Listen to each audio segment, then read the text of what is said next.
Hello everyone, AmyR here with Prairie Paper and Ink. This is my card for this week's Color Throwdown Challenge. And I pulled out some oldie but goodie Simon Says stamp, wafer dies, and stamps. Starting with the picture book Walrus that is beyond adorable. So the Color Throwdown Challenge this week is kind of like a coral color, light blue, and navy. So I went out of my normal box when it comes to the Walrus and decided to do him in the coral colors. Like I love when other people, I see cards and they do, whimsical colors for animals, and I struggle with that. It's like a cat will be brown or gray, the puppy dog is this color, he's not purple. But that's half the fun. So I made this walrus coral colored because I thought it'd be cute. So I die cut him first from heavyweight white cardstock. And then to get him the colors I wanted, I used Simon Says Stamps Apricot ink first. That was the lighter ink. And then this one was the Coral Reef ink. And like all of Simon's inks, they're not water reactive, and they also smooth out a lot as they dry. So even though I blended these on with a blending brush, once they dry, they end up almost looking like just color cardstock. So FYI, just a little tip, if you don't have a lot of color cardstock, because I know especially when you're starting out, etc., having inks like this is really nice because you can just tint your cardstock, just white cardstock, the color you want it to be. This works for die cuts, for layers, whatever. So it is definitely an option. So anywho, did that for like adding the color, and then I'm just using washi tape, just kind of flipping this over and taping it together with washi tape. When these wafer dies first came out, like the picture book line, I remember using like Scotch tape. I've also adhered them to copy paper. For some of them, I still like doing that, adhering it to copy paper and then trimming it out. But with ones like this where it works, I just love using washi tape because you can tear it so easily. So I'm not having to sit and fiddle with scissors and, cutting little tiny pieces and doing too much fiddling. I can just slap on some washi tape and it's adhered. So I'd done that, and then I had run that die cut through my machine with some black cardstock to get his little nose and eyes. And then he is done. So I'm just setting him aside, and I'm going to start working on my sentiments. So I'm using the Painted Hugs wafer die that I had bought eons ago. I've used this on I don't know how many cards. This is still one of my like oldie but goodie favorites. I reach for this one, and there's, a lot of other sentiments that are in this same sort of font. So I die cut it 3 times from some navy cardstock. And then I'm going to adhere all 3 of these layers together with some craft tacky glue, just adding the adhesive to the thickest areas of the die cut because you don't need adhesive on the whole thing. Another easy way to do it is to run it through a Xyron machine, like my little Xyron X sticker maker, and then die cutting it. That works wonderfully as well. It just kind of depends on my mood. Plus, I like showing all the options. Like there's so many ways to make cards. There's so many ways to do this thing and that thing and adhering things, and like there's tons. And I like to try them all. So that's why I'm always jumping around all the time doing like 10 different things with the same end result. Anywho, I cleaned off my brush before I forgot and put it away because I want to make sure there's no ink on it before the next time I go to pick it up and use it with something else and end up getting, coral colored ink all over everything. So I wiped that off on my microfiber cloth. And then I die cut some white cardstock with one of Simon's stitched circle dies.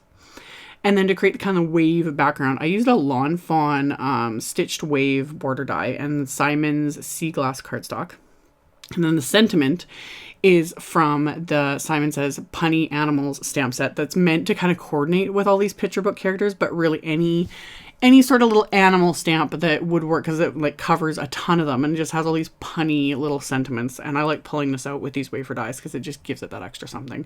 So this sentiment says, I will walrus love you. And I originally stamped it. I'm going to, like you saw in the image in the beginning, or if you're looking at this on my blog, you already saw that that's not how it looks in the end. But for now, I've stamped it onto that white cardstock with VersaFine Clair Nocturne ink. And then I'm just trimming down these pieces of the sea glass cardstock because I want them to kind of go behind that window. So I'm just using my scissors to trim off the bits that are kind of going to hang over the edge there so you can't see them. And then again, I'm going to pull out that washi tape. It's kind of another one of those things like once you start, you can't stop, and it's just convenient. I don't have to wait for anything to dry. I can just rip pieces of that. I always get asked, like, what do I do with my washi tape? This is 99% of how I use my washi tape. Even the cute stuff, like this is adorable. This is like, I think some Doodlebug washi tape. But I like using it for this. And then I also use it like on the, you know, to seal. Like I've already sealed my envelope, but I'll add this to the flap just to give it, you know, a little bit of something. But that's basically how I use my washi tape most of the time, because otherwise it just sits here and looks cute, which is also nice. It, you know, is a little nice decoration in my studio. But I like it for things like this. So I adhered those waves and the walrus behind that little window with the washi tape.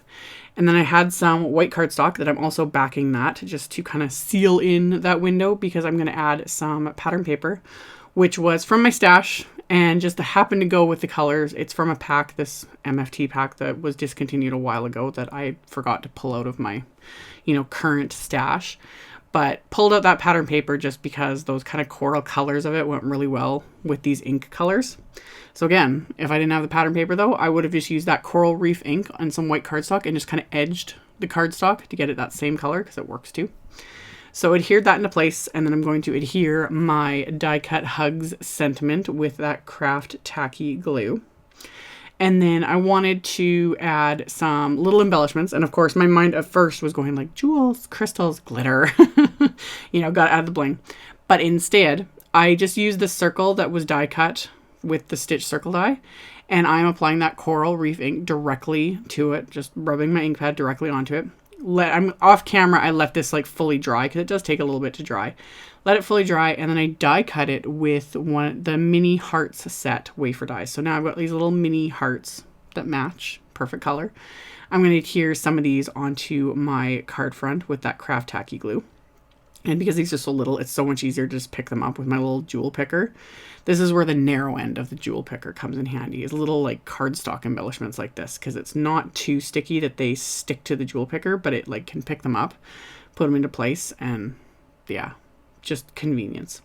So I adhered those into place, and then for the inside of my card, I die cut another piece of sea glass cardstock with one of those stitched wave border dies, and I'm going to stamp a sentiment from the handwritten love set onto that with that same Nocturne ink. So just kind of lining it up just on this scrap paper I have here.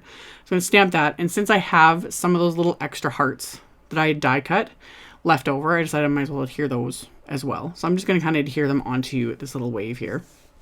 Again, just picking up a little jewel picker, using little dabs of the craft tacky glue. Going to adhere this to the inside of my card base, which is, again, more heavyweight white cardstock, standard A2 size card. And you might be able to see this if you're watching this in like a full screen or whatever, but there's like a little splotch on the inside of the card. I don't know if I did that or if that was, I don't know. There's a little splotch anyway, it was bugging me. So that's why I adhered the third heart the way I did, because I was like, we'll just cover that up with an embellishment and whatever. So covered that up with that. And then I'm going to adhere my card front to the card base with that craft tacky glue. And you could leave it here if you want, but I like to add, especially when I'm keeping these like this for me is fairly simpler. Not a whole lot of bling, not a whole lot of craziness. So I took my black glaze gel pen and I was dotting it over his little eyes and adding it to his nose. So it intensifies the black, and then it gives it that really glossy, not too glossy look though, but it really does intensify it. So added the black glaze. And then I took my white gel pen just to add some little details to him. So add, you know, where the little piercing dots were on his face and little highlights and whatnot. And while I was doing this, my fingers were touching where I stamped the sentiment. And that is why I have a love-hate relationship with VersaFine Clair ink, the Nocturne, as well as VersaFine Onyx Black.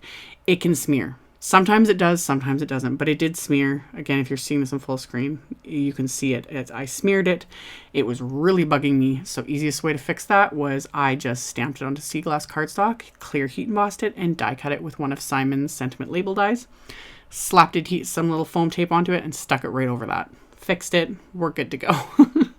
So after I fixed that, I added some crystal glaze to these hearts to give them that nice little shiny effect. Once that was done, that finished off this card. So as always, I will have a link below the video to my blog post. In the blog post, I'll link to the color challenge if you want to check it out and play along. I'll also have a supply list with all the links I use, so you can check that out in the description box below the video if you are interested. Thank you guys so much for watching, for subscribing, for thumbs upping and commenting on my videos. I really appreciate it. And I will see you all very soon in the next one. Bye!